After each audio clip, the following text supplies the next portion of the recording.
திருமூலரின் திருவடிகளை வணங்கி இந்த வகுப்பை தொடங்குவோம். இப்ப நம்ம கர்ப்பக்கிரியை பார்த்துக்கிட்டு இருக்கோம். அதுல கிட்டத்தட்ட நம்ம 8 10 பாடல்கள் வர பார்த்துட்டோம்னு நினைக்கிறேன். இந்த 10 பாடல்கள் பார்த்த வரை நமக்கு நிறைய சந்தேகங்கள் வந்தது. ஏன்னா நிறைய வார்த்தைகள் கொஞ்சம் புது வார்த்தைகளா இருந்தது. அது மனசுல சரியா பதியல. அதனால ஒண்ணும் இல்ல. அது நம்ம படிக்க படிக்க அது அப்படியே புரிய ஆரம்பிச்சிரும். இன்னொன்னு, எதுக்காக இப்ப கடவுள் இத்தனை தத்துவங்களை உடலுக்கு கொடுக்குறாரு? இன்னும் உடல் அந்த ஸ்தூல வடிவத்துக்கு வரவே இல்ல. அதுக்கு முன்னாடி சூக்குமமா இத்தனை தத்துவங்கள் தேவைதானா? ஒரு ஆன்மா உடல் எடுக்கிறதுக்கு இத்தனை தத்துவங்கள் தேவையா? இது எல்லாமே எதுக்கு அப்படின்னு ஒரு சந்தேகம். அத ஃபர்ஸ்ட் புரிஞ்சுக்கலாம். இந்த ஆன்மாக்கு எதையுமே உணர முடியாது. அது ரொம்ப ஒரு தூய்மையான பொருள். நம்ம ஏற்கனவே பார்த்தோம். நாக்கு தூய்மையா இருந்தாதான் மற்ற சுவைகளை அது உணர முடியும். அதே மாதிரி ஆன்மா ரொம்ப தூய்மையான பொருள். அதால எதையுமே உணர முடியாது. அதுக்கு உணர்த்துறதுக்கு ஒருவன் தேவைப்படும். அது உணர்த்துவதற்கு அதுக்கு சில கருவிகள் தேவைப்படும்.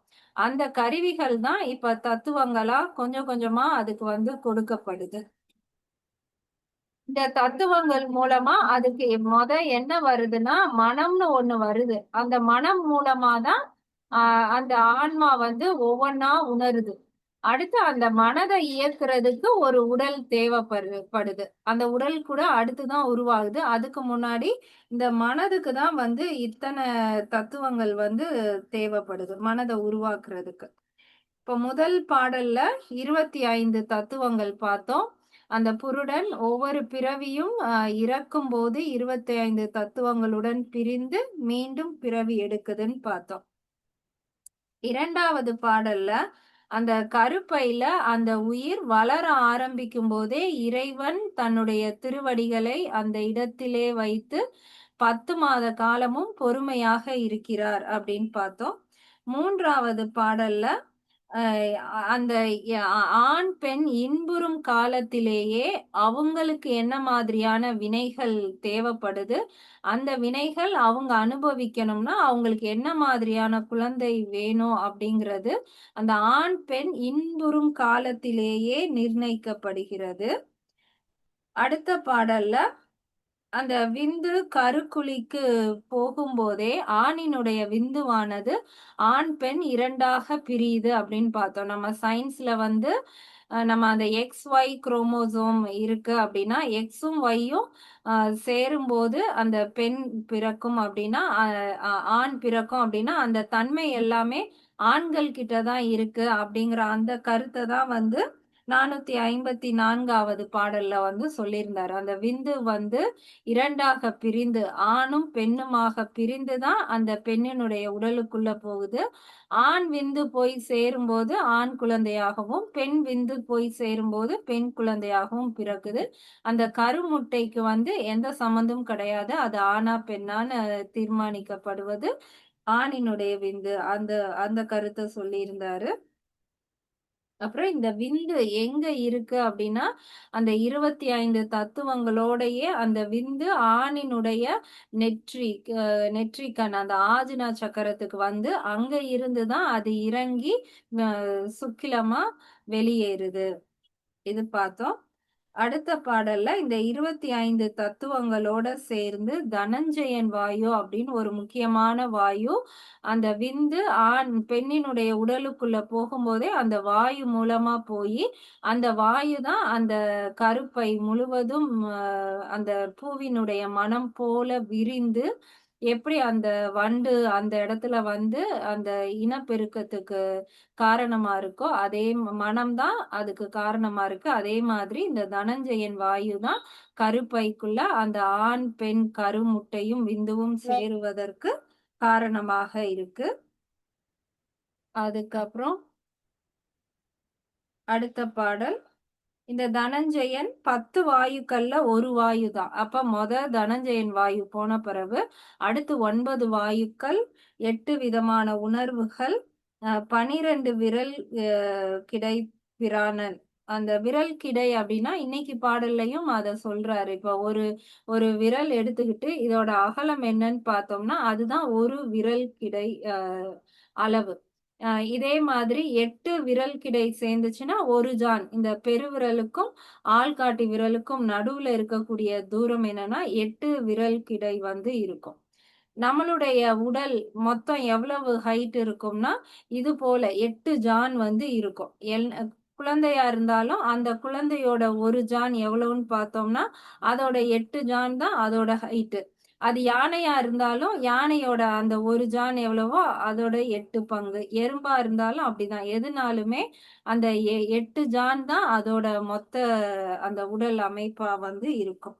அந்த அந்த கருத்த சொல்லியிருந்தாரு. 12 விரல் கிடை பிராணன் அப்படிங்கிறது ஒரு ஒரு உடல் இருக்குன்னா, அதுக்கு வந்து மொத்தம் வந்து 12 ஜான் மூச்சுக்காற்று தேவைப்படும். அதுல 8 வந்து இந்த உடலுக்கு உள்ள, மீதி 4 அந்த உடலுக்கு மேல. 7வது சக்கரத்துக்கும் மேல வந்து 4 ஜான் உடல் நமக்கு வந்து இருக்கு. அது பார்த்தோம். 458வது பாடல்ல அந்த சாத்வீகம், ரஜசிக், தமசிக் 3 விதமான குணங்கள் நமக்கு வந்து குடுக்கப்படுதுன்னு பார்த்தோம். இப்ப நம்ம யோகா கிளாஸ்லயும் வாரம் சனிக்கிழமை கிளாஸ்ல நம்ம இததான் பார்த்துட்டு இருக்கோம். வாதம், பித்தம், கபம். நம்ம உடல் வந்து எந்த வகை அப்படின்னு பார்த்தோம். இந்த 3 உடல் அப்படின்னா, வாத உடல்காரவங்களுக்கான தன்மை வந்து ரஜசிக்கா இருப்பாங்க. பித்த உடல்காரவங்க சாத்வீகா இருப்பாங்க. கப உடல்காரவங்க தமசிக்கா இருப்பாங்க அப்படின்னு பார்த்தோம். கிளாஸ்ல நம்ம யார் யார் என்னென்ன உடல்னு கண்டுபிடிச்சோம். அப்ப நமக்கு தோணுச்சு இல்லையா, எனக்கு ஏன் கப உடல் வந்துச்சு, ஏன் எனக்கு எங்க அம்மா மாதிரி எனக்கு ஏன் உடல் வரலன்னு. அதற்கான காரணம் வந்து இன்னைக்கு போன வார வகுப்புல பார்த்தோம். அந்த பாடல்ல சொல்லியிருந்தாங்க. ஆண் பெண் இணையும் போது ஆணினுடைய சுக்கிலம் வந்து பெண்ணினுடைய ஸ்ரோனித்தை விட அதிகமா எதிர்த்து செல்ற மாதிரி இருந்துச்சுன்னா, அந்த பிறக்கும் குழந்தை வந்து தமசிக்கான குணம். அதற்கு வந்து உருத்திரனை வந்து சொல்றாங்க. ருத்திரனை போல் தாமச குணத்துடன் குழந்தை பிறக்கும். அதே இது அப்படியே பெண்ணினுடைய ஸ்ரோனிதம் எதிர்த்து சென்றால் பிறக்கும் குழந்தை சாத்வீகமாக பிறக்கும். திருமாலுடைய தன்மையோட பிறக்கும். அடுத்து ஆண் பெண் இருவருடைய அந்த ஸ்ரோனிதம் சுக்கிலம் சமமாக இருந்தா ரஜசிக்கான குழந்தை பிறக்கும் அப்படின்னு பார்த்தோம். 4வதா இந்த 3மே சேர்ந்து ஆண் அதிகம், பெண் அதிகம், அப்புறம் 2ம் சமமாக, இப்படி எல்லாமாகவும் இருந்தா அந்த குழந்தை வந்து அரசை ஆளக்கூடிய பேரரசனாக பிறப்பான் அப்படின்னு பார்த்தோம். இப்ப இதுல வந்து அந்த கொஞ்சம் சந்தேகம் இருந்துச்சு. அது என்னது ரஜசிக், தமசிக், சாத்விக்னு. இந்த 3 குணமும் நம்ம எல்லாருக்குள்ளயும் இருந்துகிட்டே தான் இருக்கும். இப்ப நம்ம ஒரு படத்துக்கு கிளம்புறோம். 6 மணிக்கு படம் போட போறாங்க. 5 மணி ஆயிடுச்சு. இங்க இருந்து நம்ம போகவே ஒரு 1/2 மணி நேரம் ஆயிடும். அப்புறம் நம்ம டிக்கெட் எடுக்கணும், வைக்கணும் அப்படின்னு ஒரு பரபரப்பான சிச்சுவேஷன் வரும்போது, அவ்வளவு நேரம் நமக்கு படத்துக்கு போற அந்த ஐடியாவே இல்ல. ரொம்ப சோம்பேறியா தூங்கிட்டு இருந்தோம்னாலும், அந்த திடீர்னு ஒரு 10 நிமிஷத்துக்குள்ள கடகடன்னு ட்ரெஸ் எல்லாம் மாத்தி நாம கிளம்புறோம் அப்படின்னா என்ன அர்த்தம்னா, நம்ம அந்நேரம் நம்மளுடைய உடல் ரஜசிக்கா மாறிருச்சு அப்படின்னு அர்த்தம். எல்லாமே வேகமா செய்து முடிப்போம். இப்ப அதே இது அந்த ஒரு இப்ப இந்த கிளாஸுக்கே திருமந்திரம் கிளாஸுக்கே நம்ம வர்றோம் அப்படின்னா 8 மணிக்கு கிளாஸ்னா கரெக்டா 8 மணிக்கு அட்டன் பண்ணிருவோம். நம்ம இப்ப ஆன்லைன்ல தான் அட்டன் பண்றோம். அந்த தியேட்டருக்கு போற அளவுக்கு நமக்கு டென்ஷன், ஸ்ட்ரெஸ் கிடையாது. ஆனா அட்டன் பண்ணணும் அப்படின்னு நினைக்கும் போது ஒரு நிதானத்தோட கரெக்டா டைம பார்த்துக்கிட்டே எல்லா வேலையும் செய்துக்கிட்டே அப்படியே ஒரு அட்ஜஸ்ட் ஆகி கரெக்டா வருவோம். இது வந்து சாத்வீக குணம். அந்நேரம் நம்மளுடைய ஹார்ட் பீட் எப்படி இருக்கு, நம்மளுடைய மனநிலை எப்படி இருக்கு, அப்படி வர்றது வந்து சாத்வீக குணம். இப்போ நமக்கு விருப்பமே இல்ல, வேற எங்கேயோ ஒரு இடத்துக்கு போறோம். அங்க போய் நமக்கு நெறைய வேலை பார்க்குற மாதிரி இருக்கும் அப்படின்னா, அந்த விருப்பமே இல்லாம அப்படியே மெதுவா அசமந்தமா எந்திரிச்சு வேண்டா வெறுப்பா ஒரு மாதிரி கிளம்பி நம்ம போறோம் அப்படின்னா, எல்லாமே ரொம்ப ஸ்லோவா போகும். அங்க அவங்க 9 மணிக்கு வாங்கன்னு சொன்னா கூட நம்ம நீட்டி நெளிச்சு மெதுவா 10 மணிக்கு போய் நிப்போம். அப்ப நம்மளுடைய மனநிலை, நம்மளுடைய குணம், நம்மளுடைய உடல் எல்லாம் எப்படி இருக்கும்னா, தமசிக்கா இருக்கும். அப்படியே ஸ்லோவா இருக்கும். இந்த 3 குணமுமே நமக்குள்ள மாறி, மாறி வந்துகிட்டே தான் இருக்கும். ஆனா, நமக்கு அடிப்படையா இவங்க இப்படிதான் இருப்பாங்க அப்படின்னு ஒரு பொதுவான குணம் இருக்கும் இல்லையா? அந்த குணம் தான் அது என்ன குணம் அப்படிங்கிறது அந்த ஆண், பெண் கூடும்போதே அந்த குழந்தைக்கு வந்து கொடுக்கப்படுது. அடுத்த பாடல்ல வந்து அந்த நம்மளுடைய முன்னோர்களுடைய வண்ணம் நமக்கு வருது அப்படின்னு பார்த்தோம் இல்லையா? அதுதான் நம்ம இப்ப சயின்ஸ்ல வந்து அந்த டிஎன்ஏ ஃபேமிலியோட டிஎன்ஏ அப்படியே வருது. பரம்பரையா அவங்களுக்கு ஏதாவது வியாதி இருந்தா அப்படியே வருது. இதெல்லாம் சொல்றோம் இல்லையா? சில இது அவங்க செஞ்ச புண்ணியம் நமக்கு வருது. ஏதோ ஒண்ணு நமக்கு முன்னாடி இருந்தவங்கள்ட்ட இருந்து வருது. அதுதான் அந்த பாடல்ல சொல்லியிருந்தாரு. 459வது பாடல்ல. "ஏயங்காலத்து இருவர்தம் சாயத்து" அப்படின்னு சொல்லியிருந்தாரு. சாயத்துக்கு தான் வண்ணம் அப்படின்னு சொல்லியிருந்தாங்க. நம்ம வண்ணம்னா, ஆ அப்படியே அந்த நிறங்கள் அப்படின்னு நினைக்க வேண்டியதில்ல. அந்த நிறங்கள் அப்படிங்கிறது என்னன்னா, இப்போ ஒரு வெள்ள கலரு ட்ரெஸ்ல வந்து சாயம் ஒட்டிருச்சு. இல்ல ஒரு ப்ளூ கலர் ட்ரெஸ் அது சாயம் போயிருச்சு அப்படின்னு சொல்லுவோம். சாயம்னா, ஆ அது அது வந்து ஒரு நிறம். ஆ ஏதோ ஒரு சுவடு மாதிரி இருக்கிறது.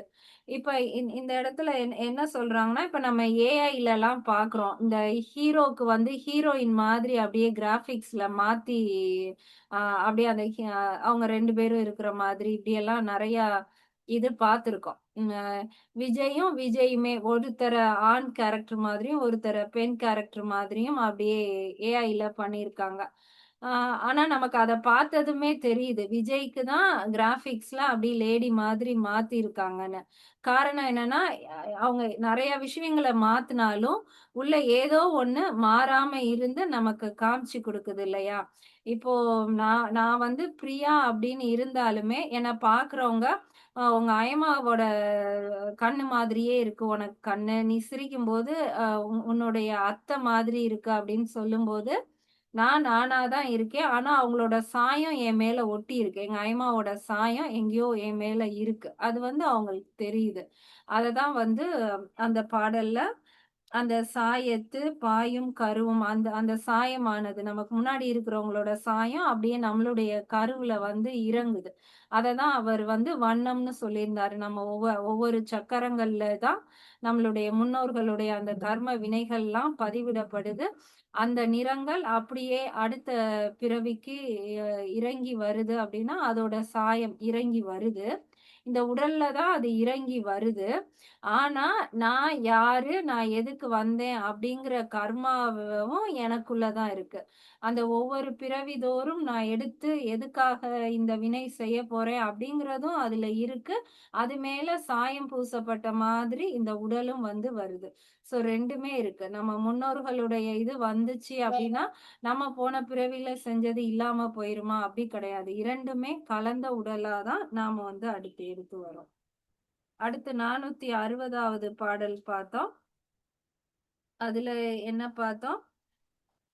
ஆ அதுல தான் இந்த 4 விதமான வாக்குகள் அப்படின்னு சொல்லி பார்த்தோம். ஆ இது எதுக்கு இந்த வாக்கு வந்து எதுக்காக கொடுக்கப்படுது? இதெல்லாம் சூக்குமமா நமக்கு குடுக்கப்படுமா? அப்படிங்கிறது பார்த்தோம். இந்த வாக்குங்கிறது என்னன்னா, நம்மளுடைய எண்ணம் தான் நமக்கு வந்து மூலாதாரத்துல சூக்குமை வாக்கா தோன்றுது. அதுக்கு வந்து ஒரு உருவமே இல்ல. ஆனா நமக்கு வந்து தெரியும். நம்ம என்ன பேசப் போறோம், என்ன செய்யப் போறோம் அப்படிங்கிறது எழுத்து வடிவமா அந்த இடத்துல இருக்கு. அடுத்து அப்படியே அது மேல வரும்போது, அந்த நம்மளுடைய மணிப்பூர சக்கரத்துக்கு வரும்போது, அது வந்து பைசந்தி வாக்கு அப்படின்னு அதுக்கு பெயர் வச்சிருக்காங்க. அந்த இடத்துல வரும்போது ஓரளவு நமக்கே வந்து தெரிஞ்சிரும். அது நம்ம என்ன பேச போறோங்கிறது நமக்கு தெரிஞ்சிரும். அடுத்து அது மேல வந்துருச்சு, நம்மளுடைய அநாகத சக்கரத்துக்கு வந்துருச்சுன்னா, அதுக்கு பேரு மத்திமை வாக்கு. இந்த இடத்துல வந்த பிறகு நமக்கு தெளிவா தெரியும். நம்ம மனசுக்குள்ள பேசிக்கிட்டு இருப்போம். இப்ப இந்த மத்திமை வாக்கு தான் நம்ம பரீட்சை எழுதும்போது கைகள் மூலமா அது வந்துருது. அந்நேரம் நம்ம வாயில சொல்லலாம் மாட்டோம். ஆனா இங்க நினைக்கிறது கையில வந்துருது. இப்ப நம்ம எழுதல அப்படின்னா, அது வாய் வழியா நம்ம ஒப்பிக்கிறோம், சொல்றோம் அப்படின்னா, அதுதான் வைகரி வாக்கா வருது. இப்ப நம்ம எ இந்த இதையே விட்டுறலாம். நம்ம பேசுறது இதையே விட்டுறலாம். நம்ம யாருமே இல்ல, அமைதியா இருக்கோம் அப்டின்னா, நம்ம இப்ப அடுத்த வாரம் ட்ரிப்புக்கு எங்க போலாம்? என்ன பண்ணலாம்? அப்படிங்கிறது எல்லாமே, அது ஒரு வடிவமா மூலாதாரத்துல சூக்குமை வாக்கா தோன்றி, அடுத்து நம்மளுடைய மணிப்பூரக சக்கரத்துல பைசந்தி வாக்கா தோன்றி, மத்திமை வாக்குக்கு வந்த பிறகு தான், அந்த வாக்கோட தான் நாம வந்து உரையாடல் பண்ணிக்கிட்டு இருக்கோம். அப்ப அதுதான் எண்ணம் ஆகுது. இந்த வாக்கு வர்றதுனால தான் நமக்குள்ள எண்ணங்கள் வருது. அந்த எண்ணங்கள் தான் செயலா வெளிப்படுது. அந்த செயல் தான் வினைகளா சேர்க்கப்படுது. அப்ப இந்த 4 வாக்கும் நமக்கு குடுத்தா தான் இந்த இந்த உடல் வந்து அதோட வினையவே செய்ய போகுது. அதுக்காக அந்த 4 வாக்கு வந்து கொடுக்கப்படுது.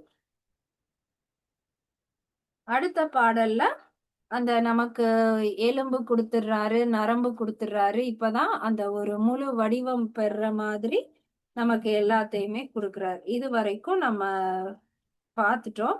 இப்ப அதுல இன்னொன்னு என்ன சந்தேகம் இருந்துச்சுன்னா, அந்த அவத்தைகள் 5 விதமான அவத்தைகள் அப்படின்னு பார்த்தோம் இல்லையா? இந்த உயிர் என்ன ஆகுதுன்னா, ஆ நம்ம நல்லா முழிச்சு பேசிட்டு இருக்கும்போது, புருவம் மத்தியில இருக்குது.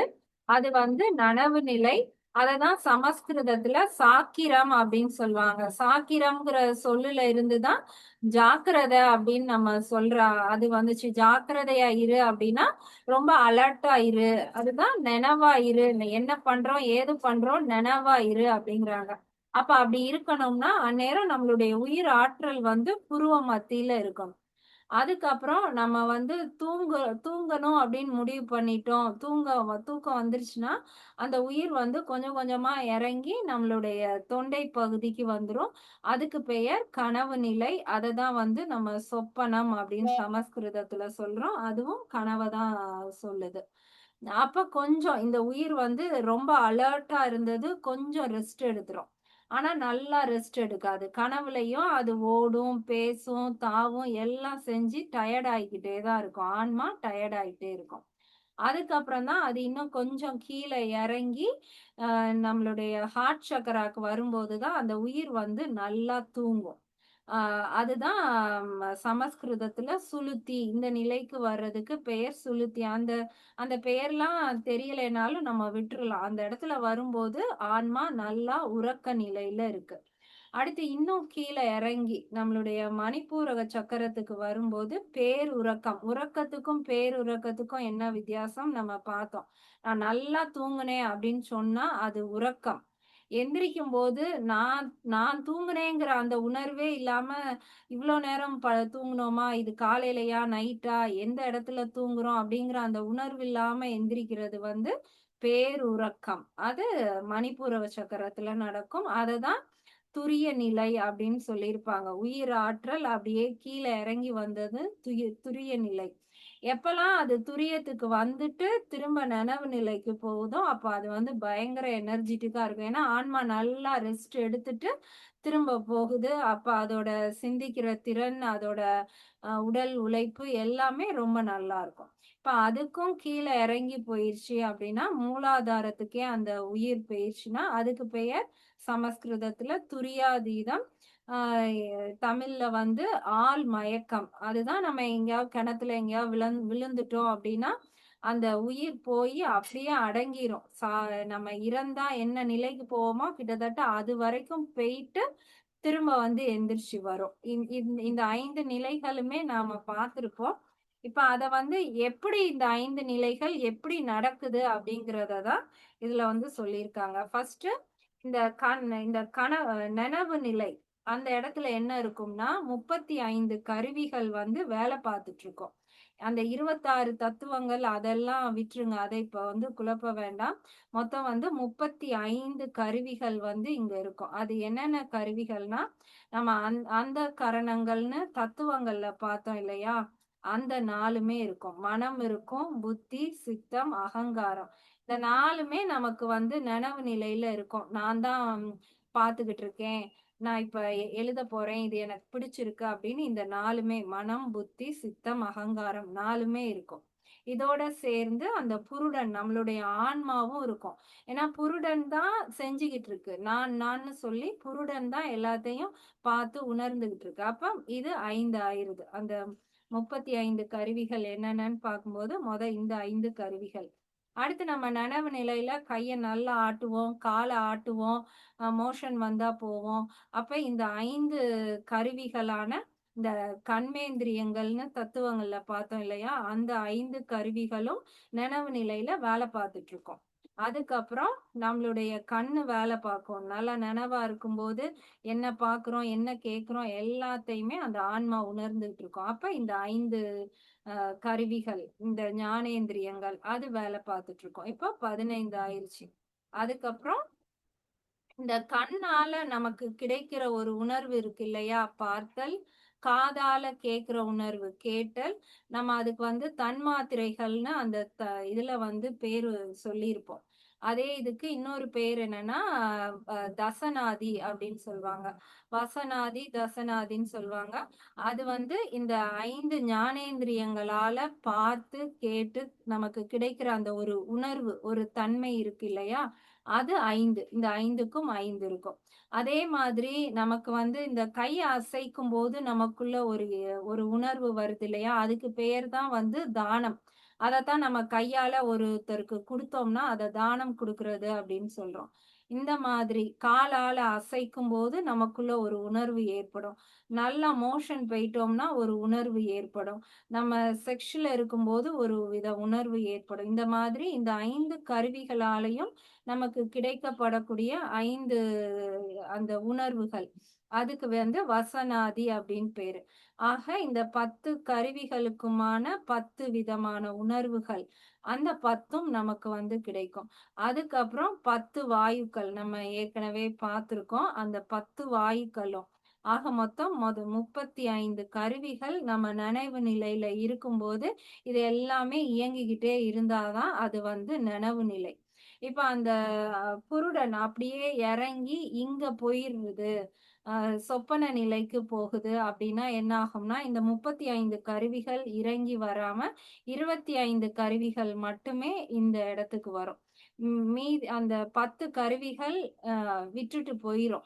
25 கருவிகள் தான் இங்க வரும். எந்த 10ம் விட்டுட்டு போயிரும்னா, நம்ம கனவுல இருக்கிற நேரம் நம்ம கைய அசைக்க மாட்டோம். கால படுத்துருவோம். படுத்துட்டு அப்படியே ஒரு பாதி தூக்கத்துல இருக்கும்போது கை, கால் இதெல்லாம் வந்து நாம அசைக்க மாட்டோம்.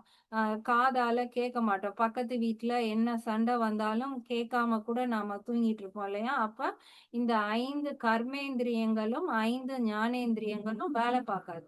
அது வேலை பாக்குது. நம்ம தூக்கத்திலே நம்ம நடக்கிறோம், வைக்கிறோம் அப்படின்னா, நம்ம ஆன்மா இங்க இருந்து இங்க போயிருச்சு. இங்க போனா தான் அது கை, கால் அசைக்கும், கண்ண திறந்து பார்க்கும், கேட்கும். அப்ப இங்க இருக்கும்போது அந்த 10ம் வேலை பார்க்காது.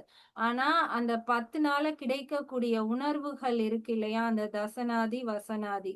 அந்த 10ம் நமக்கு இயங்கிட்டு தான் இருக்கும். நமக்கு கனவுல வந்து சாப்பிட்ட சுவைய உணர்ந்திருப்போம்.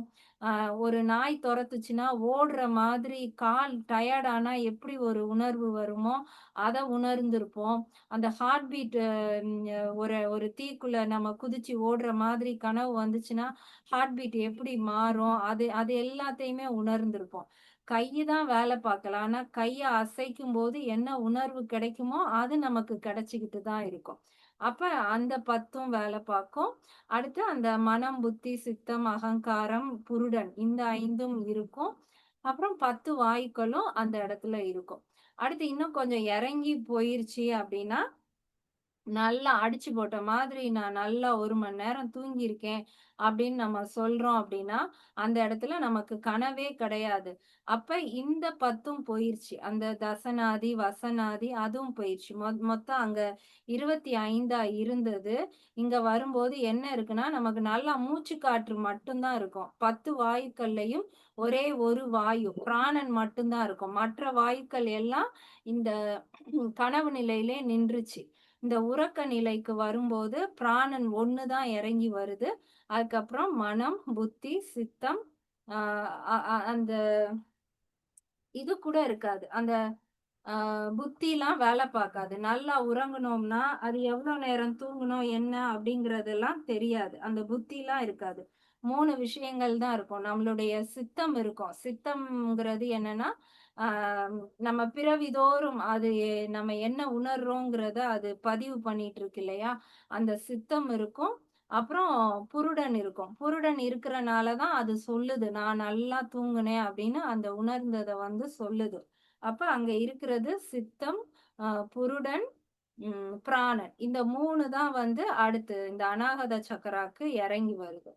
அப்புறம் அதுல இருந்தும் நல்லா பேருறக்கம் வரும்போது, அந்த சித்தமும் இருக்காது. அதனால தான் நமக்கு ஒண்ணுமே தெரியல.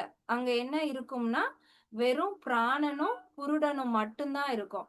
நான் நல்லா அடிச்சு போட்டு நல்லா அந்த காலையில தூங்கி சில நேரம் நைட்டு தான் எந்திரிப்போம். அந்த மாதிரி நல்லா தூங்கும்போது, நமக்கு வெறும் மூச்சு காற்று தான் வந்து போயிட்டுருக்கும். அப்புறம் அந்த ஆன்மா வந்து இருக்கும். அந்த ஆன்மா தான் திடீர்னு எந்திரிச்சு, நம்ம எவ்வளோ நேரம் தூங்குனோம், எங்க தூங்குனோம் அப்படின்னு கேட்கும். அப்ப அந்த இடத்துக்கு வரும்போது 2டே கருவிகள் தான் இருக்கும். ஆன்மாவும், அந்த பிராணனும் இருக்கும். அடுத்து நம்ம இன்னும் கீழ போயிருது இல்லையா? ஆ அந்த ஏதாவது தண்ணிக்குள்ள விழுந்து நம்ம ஒரு இறக்கக்கூடிய நேரத்துக்கு போயிட்டோம் அப்படின்னா, அந்நேரம் பிராணனும் போயிடும். மூச்சு காற்றும் போயிடும். வெறும் அந்த ஆன்மா மட்டும் தான் அந்த அடியில மூலாதாரத்துல போய் அடங்கி இருக்கும்.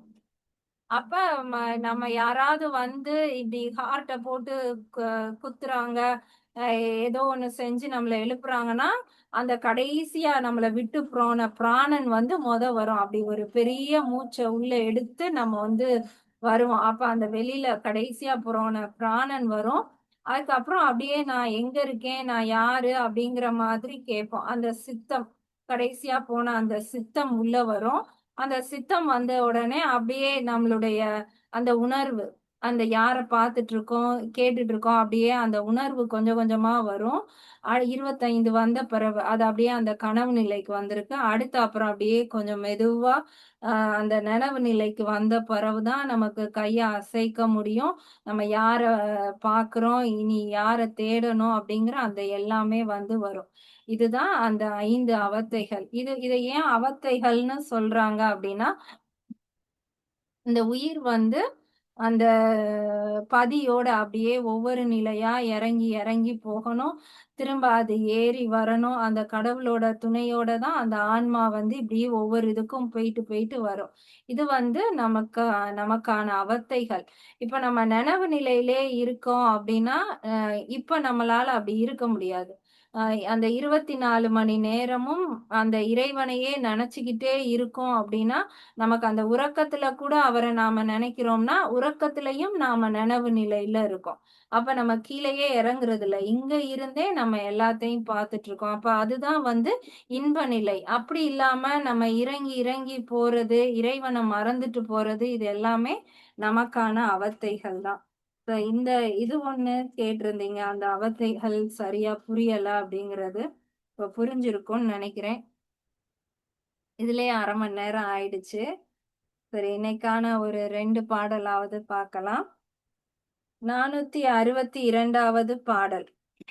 பதம் செய்யும் பால் வண்ணன் மேனி பகலோன் இதம் செய்யும் ஒத்து உடல் எங்கும் புகுந்து குதம் செய்யும் அங்கியின் கோபம் தணிப்பான் விதம் செய்யுமாறே விதித்து ஒழிந்தானே. இப்ப நம்ம இதுக்கு முன்னாடி பாடல்ல அந்த ஆன்மாவுக்கு வந்து இந்த சூக்கும தத்துவங்கள குடுத்துட்டு, ஸ்தூலமா எலும்பு, தசை எல்லாமே வந்து குடுத்துட்டாருன்னு பார்த்தோம். இப்போ நம்ம இதுக்கு முன்னாடி ஆரம்பத்துல இருந்தே என்ன பார்த்தோம்? நம்ம சதாசிவன் தான் இந்த உடலுக்குள்ள இருந்து இயக்குறாரு. அவர் தான் எல்லாமாகவும் இருக்காரு அப்படின்னு பார்த்தோம். இப்போ அந்த சதாசிவன் வந்து எப்படி இந்த உடலுக்குள்ள வராரு அப்படிங்கிறது தான் இந்த பாடல். பதம் செய்யும். பதம் அப்டின்னா, இப்ப பதமா இருக்கு அப்டின்னா, ஒரு பக்குவமா இருக்கு அப்டின்னு சொல்லுவோம். அ ஒரு ஒரு ஒரு சாதத்த வந்து அதுக்கு ஏத்த பக்குவத்துக்கு நாம சமைக்கிறோம் அப்டின்னா, அததான் பதமா இருக்கு அப்டின்னு சொல்லுவோம். பதம்னா, அந்த இடத்துல வந்து ஒரு நீர்த்தன்மை குடுத்து, நீர்த்தன்மையோட அத பக்குவப்படுத்துறது தான் பதம். பதம் செய்யும். யார் இந்த பதத்த வந்து செய்கிறார் அப்டின்னா, பால் வண்ணன். வெள்ளை மேனியா அந்த தூய்மையான பால் போல வெள்ளை நிறத்தை உடைய மேனி, அந்த உடலை உடையவன். அ ஒரு ஒன்றை பக்குவம் செய்யும் வெண்மை நிறத்தை உடலாகக் கொண்ட பகலோன். பகலோன் அப்படிங்கிறது சதாசிவன். ஏன்னா சதாசிவன் தான் இந்த தத்துவங்களுக்கு அ முழு கடவுளாக இருக்கிறார். அவர்தான் பகலோன். இதம் செய்யும் ஒத்து உடல் எங்கும் புகுந்து. இதம் அப்டின்னா, இந்த வெயில் ரொம்ப இதமா இருக்கு அப்டின்னு சொல்லுவோம். அந்த ஒரு ஒரு சூடு அங்க குடுத்து, அத வந்து ரொம்ப குளிர்ச்சியாவும் வைக்காம, ரொம்ப வெக்கையாவும் வைக்காம, அந்த இதமா ஒரு மைல்டான ஒரு ஹீட் அதத்தான் வந்து இதம் அப்டின்னு சொல்றோம். இதம் செய்யும் அப்டின்னா, க அந்த அந்த பதம் செய்யக்கூடிய அந்த சதாசிவன் இதம் செய்யும் ஒரு மிதமான சூடை தருவது போல ஒத்து உடல் எங்கும் அந்த அந்த உடல் இப்போ உருவாயிட்டு இருக்கு இல்லையா? இதுக்கு முன்னாடியே எலும்பு எல்லாம் குடுத்துட்டார். அந்த உடல் முழுவதுமே போறாரு. இப்ப நம்ம வந்து உயிரோட இருக்கோங்கிறதே எத வச்சு சொல்றோம்னா, நம்ம உடம்ப தொட்டா சில்லுன்னு இருக்கக்கூடாது. சில்லுன்னு ஆயிடுச்சுன்னா, அ அந்த டெட் பாடி அப்படிங்கிற கண்டிஷனுக்கு வந்துருவாங்க. ரொம்ப சுடுதுன்னா போச்சு, காய்ச்சல் வந்துருச்சு, என்னவோ ஏதோன்றுவாங்க. அந்த ஒரு இதமான ஒரு வெப்பம் இருந்தா தான், இவங்க உயிரோட இருக்காங்க அப்படின்னு சொல்லுவோம். அப்ப அந்த அந்த உடல் அந்த இதமான வெப்பத்தை எப்படி கொண்டு வராருன்னா, சதாசிவன் தான் வந்து கொண்டு வராரு. அப்ப அந்த அந்த உடல் உருவாகும் போதே ஒரு இதமான வெப்பமா அந்த உடல் ஃபுல்லா சூழ்ந்துடுறாரு. எங்க தொட்டாலும் அந்த இதமான வெப்பம் இருக்குன்னா, எல்லா இடத்துலயும் சதாசிவன் சூழ்ந்துட்டாரு. இதம் செய்யும் ஒத்து உடல் எங்கும் புகுந்து. முழுவதும் இப்படிதான் வந்து புகுந்திருக்காரு. குதம் செய்யும் அங்கியின் கோபம் தணிப்பான். குதம் அப்டின்னா, நம்ம குண்டலினி சொல்றோம் இல்லையா? அந்த அ அடிப்பகுதி, நம்ம உடல்ல அடிப்பகுதி அதுதான் குதம். அந்த இடத்துல குதம் செய்யும் அங்கியின் அந்த இடத்துல ஒரு அங்கினா நெருப்பு. அந்த இடத்துல தான் குண்டலினி சக்திய வைக்கிறாரு. அந்த குண்டலினி சக்திய தான் அவர் வந்து நெருப்புன்னு சொல்றாரு. குதம் செய்யும் அக்கினியின் கோபம் தணிப்பான். அந்த அக்கினி வந்து கோபம் அப்டின்னா, அது ரொம்ப சூடா மாறுது அப்படிங்கிறத தான் கோபமா சொல்றாரு. அப்ப நமக்கு வந்து அந்த குண்டலினி வந்து கொஞ்சம் ஓவர் சூடு ஆயிருச்சு அப்படின்னா, அத வந்து தணிக்கணும். விதம் செய்யுமாறே தணிக்கிறத தான் விதம் செய்யுங்கிறாரு. அப்படி அளவுக்கு அதிகமா கூடுனத தணிக்கும்படி விதித்து ஒழிந்தானே. அதை எப்படி வந்து அவர் தணிப்பார்னா, இப்ப நமக்கு வந்து அம் அந்த ஆண், பெண் உடலுறவு வைக்கும்போது தான் அந்த உடல்ல இருக்கிற வெப்பம் வந்து குறையுது. ச சதாசிவன் மிதமான வெப்பமா உடல் முழுவதும் இருக்காரு. ஆனா, அந்த குண்டலினியோட வெப்பம் வந்து கூடுது அப்படின்னா, அத குறைப்பதற்காக அந்த நம்ம ஆண், பெண் இருவருக்குள்ளயுமே அந்த ஒரு இன்புறும் காலத்துக்கு தேவையான உணர்வுகள குடுத்து, திரும்ப உடல வந்து எப்படி குளிர்ச்சி பண்ணணும், அதையும் வந்து சதாசிவன் தான் அந்த உடல் முழுவதும் கொடுக்கிறார். இன்னொருக்கா பார்க்கலாம். இந்த இந்த உடலை பக்குவம் செய்வதற்காக, பால் போன்ற நிறத்தை உடைய உடலைக் கொண்ட சதாசிவன் அ இதம் செய்யும் பொருட்டு, இந்த உடலை மிதமான வெட்பத்துக்கு கொண்டு வரும் பொருட்டு, உடல் முழுவதும் புகுந்து பரவி, அ குதத்தில் இருக்கக்கூடிய அந்த குண்டலினி ஆற்றலினுடைய வெப்பம் அதிகப்படியாகும்போது, அதை தணிக்கும் விதமாக அந்த இன்பம் பெறும் முறையை அமைத்து அருள் செய்கிறார். இதுதான் சதாசிவனுடைய தொழில். 463வது பாடல். ஒளி பல செய்யும் வினை உற்ற நாளே வழிபல நீராட்டி வைத்து எழுவாங்கி பழிபல செய்கின்ற பாசக் கருவை சுழிபல வாங்கி சுடாமல் வைத்தானே. சுடாமல் வைத்தானே. இப்ப இந்த பாடல்ல வந்து அந்த அந்த கருப்பைக்குள்ள ஒரு உயிர் வந்து வளருது. இப்ப ஆணினுடைய விந்துல வந்து ஏகப்பட்ட அந்த அந்த சுக்கிலத்துக்குள்ளே ஏகப்பட்ட விந்து இருக்கும். அந்த கவுண்ட்ஸ் வந்து அதிகமா இருக்கும். பெண்ணுக்கும் பார்த்தா ஒவ்வொரு மாசமும் ஒவ்வொரு கருமுட்டை வந்துகிட்டே இருக்கும். இது எல்லாமே வந்து ஒரு உடலா மாறி அது வந்து குழந்தையா மாறுமானா அப்படி அவசியமே இல்ல. அவங்களுக்கு என்ன வினை, அவங்களுக்கு எப்ப என்ன குழந்தை வேணும் அது மட்டும்தான் வரும். எத்தனை விந்துக்கள் இருந்தாலும் ஒரு விந்துக்கு தான் அந்த உயிர் ஆற்றலை கொடுத்து அதை உடலா மாத்துவாரு. அவங்களுடைய வினைக்கு ஏற்ப அவங்களுக்கு எத்தனை குழந்தைகள் கொடுக்கணுமோ அத்தனை விந்துக்களுக்கு தான் அந்த உயிர் ஆற்றலை வந்து கொடுப்பாரு. அந்த வினையை பொறுத்து தான் எல்லாமே வந்து கொடுக்கப்படுது அப்படிங்கிறது தான் இந்த பாடல்ல வந்து சொல்லியிருக்காரு. ஒளி பல செய்யும் வினை உற்ற நாளே. ஒளியும்படி ஒளியும்படினா நம்ம செய்த வினைகள் எல்லாமே அழியணும். அழிஞ்சாதான் நமக்கு அந்த பக்குவம் வந்து நம்ம அடுத்த அடுத்த வினைகளை எப்படி குறைக்கிறதுன்னு பார்த்து அப்படியே அடுத்த நிலைக்கு போவோம். வினைகளை மட்டும் கூட்டிக்கிட்டே போறது கிடையாது. அப்ப அந்த அந்த பக்குவத்துக்கு அந்த ஒளி பல அப்படின்னா ஒளியும் படியாக நாம செய்த ஒளியும் பல செய்யும் வினை. நம்ம பல வினைகள் செய்திருக்கோம். அந்த செய்த வினைகள் எல்லாமே ஒளியும்படி அழிந்து போகும்படி உற்ற நாளே. அதுக்கான நாளேனா காலம். நம்ம செய்த அந்த வினைகளுக்கு ஏற்ப அது எல்லாம் அழிந்து போகணும்னா எவ்வளவு காலம் நாம எப்படி இருக்கணும் அந்த அந்த இத வழிபல நீராட்டி வைத்து எழுவாங்கி. இப்போ சிலருக்கு வந்து கர்ப்பப்பையிலே அந்த குழந்தை வந்து இறந்துரும், இல்ல பிறக்கும் போது இறந்துரும், இல்ல ஒரு மாதத்திலேயே அது நிறைய சொல்லுவாங்க. அப்ப அதுக்கு ஏற்ற மாதிரி அந்த வினைகளுக்கு ஏற்ற மாதிரி அதெல்லாம் நடக்குது. அப்படி அப்படி இறந்தாலும் சரி, இல்ல நம்ம பிறந்து எல்லாத்தையும் அனுபவிச்சு இறந்தாலும் சரி, அந்த உடல் இறந்த பிறகு அந்த ஆன்மா இருக்கும் இல்லையா, அத வந்து வழிபல நீராட்டி அப்படின்னா அத வந்து திரும்ப தூய்மை பண்ணி, ஏன்னா அது அடுத்த உடல் எடுக்க போகணும். அப்ப அந்த அந்த பக்குவப்படுத்துறது அத வந்து தூய்மைப்படுத்தி வைத்து எழுவாங்கி அதுக்கு வந்து அடுத்த நிலைக்கு அதை தயார் செய்து பழிபல செய்கின்ற பாச கருவை.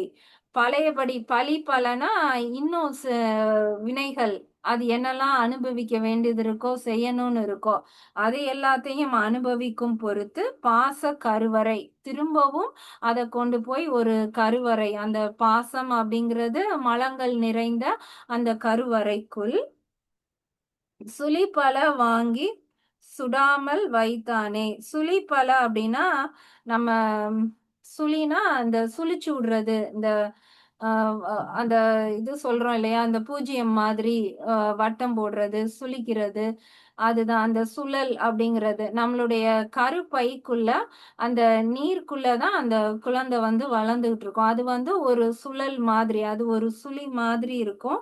அதுக்குள்ளதான் அது பல வாங்கினா ஒவ்வொரு தடவையும் அது ஒவ்வொரு கருப்பைக்குள்ளேயும் போய் இருந்து வளர்ந்து வந்துட்டு இருக்கு. சுடாமல் வைத்தானே அப்படின்னா அந்த ஒவ்வொரு கருப்பைக்குள்ளேயும் அந்த சுழிக்குள்ள அந்த கரு வந்து சுடாமல்னா அது அது இறந்துடாமல் அது மூழ்கிடாமல் அதை காப்பாத்துறது. சுடாமல்ங்கிறது காப்பாத்துறதுன்னு எடுத்துக்கலாம். வைத்தானேனா யாரு வைக்கிறா? இறைவன் தான் அந்த கருப்பைக்குள்ளேயே இருந்து அதுக்கு முன்னாடி அது வெளியில இருக்கும்போது இருந்தே சொல்றாரு, அது என்னெல்லாம் வினைகள் செய்துச்சோ அதுக்கு ஏத்த மாதிரி அந்த குழந்தை வளருது. அதுக்கப்புறம் அந்த வினைகள் முடியவும் அது உடலை விட்டு வருது.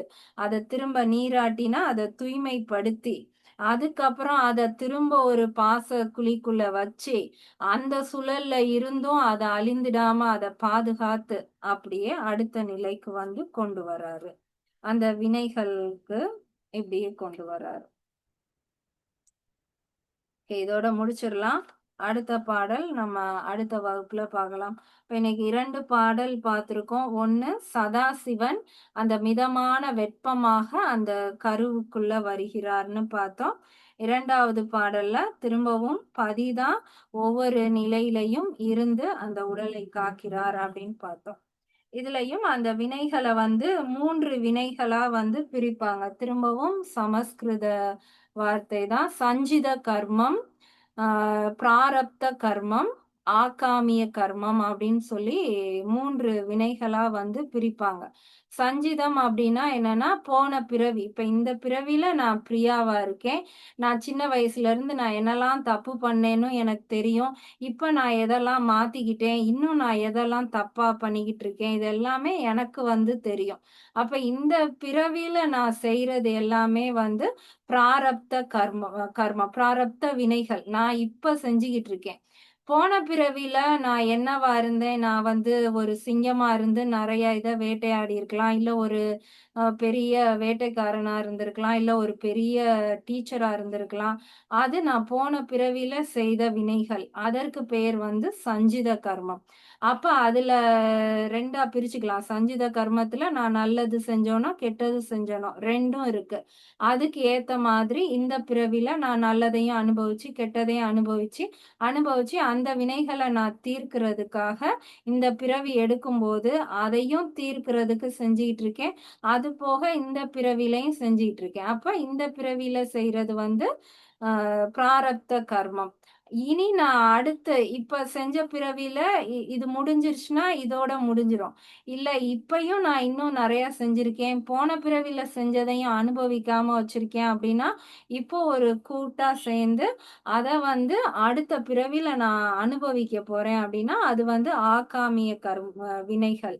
அடுத்து நான் அனுபவிக்க போறது சஞ்சித வினை, பிராரப்த வினை, ஆகாமிய வினை அப்படின்னு சொல்லி வினைகளை 3ஆ பிரிப்பாங்க. அந்த வார்த்தைகள் தான் வித்தியாசமா இருக்கும். அதான் பாஸ்ட், பிரசன்ட், ஃபியூச்சர். இததான் 3 வினைகளா சொல்லுவாங்க. மொத்தம் நம்ம எல்லாத்தையும் வினைகள்னு எடுத்துக்கலாம். ஏன்னா 3மே 0 ஆனாதான் நமக்கு இறைநிலை கிடைக்கும். அப்ப அந்த 3 வினைகளுமே கழியிற அளவுக்கு நமக்கு பிறவி கொடுத்துக்கிட்டே இருப்பாரு. வேற எதுவும் சந்தேகம் இருந்தா கேட்கலாம். நம்ம குரூப்ல கேட்க மாட்டேங்கிறோம். கிளாஸ் முடிஞ்ச பிறகு வாய்ஸ் மெசேஜ்ல நம்ம இது டவுட்டா இருக்கு, அது டவுட்டா இருக்குன்னு கேட்கிறோம். காரணம் என்னன்னா நம்ம குரூப்ல கேட்டோம்னா நம்மள சின்ன பிள்ளைத்தனமா கேள்வி கேட்கிறா, இது கூடவா இவளுக்கு புரியல அப்படின்னு நினைச்சுப்போமோன்னு நினைச்சிட்டு கேட்கறது கிடையாது. ஆனா அப்படிலாம் கிடையாது. நம்ம எல்லாருக்கும் ஒரு ஒரு பக்குவத்துக்கு ஏத்த மாதிரி புரியும். எல்லாருமே நம்மள மாதிரி தான் இருப்பாங்க. யாரும் நம்மள விட பெரிய புத்திசாலியும் கிடையாது. எல்லாரும் நம்மள மாதிரி தான் யோசிப்பாங்க, சிந்திப்பாங்க. அதனால ஒண்ணும் இல்ல, பரவால்ல. இதுல கேட்கலைனாலும் பரவால்ல. வாய்ஸ் மெசேஜ்ல கேட்கறது சந்தோஷமா தான் இருக்கு. அதுக்காக நானும் கொஞ்சம் யோசிக்கிறேன். நானும் கொஞ்சம் ரெஃபர் பண்ணி என்ன நானே இன்னும் கொஞ்சம் படிக்கிறேன். அதனால சந்தேகங்கள் இப்ப கேட்கலைனாலும் பரவால்ல, கேளுங்க. சரி. டவுட் எதுவும் இல்லைன்னா கிளாஸ முடிச்சுக்கலாம். அடுத்த வகுப்புல பார்க்கலாம்.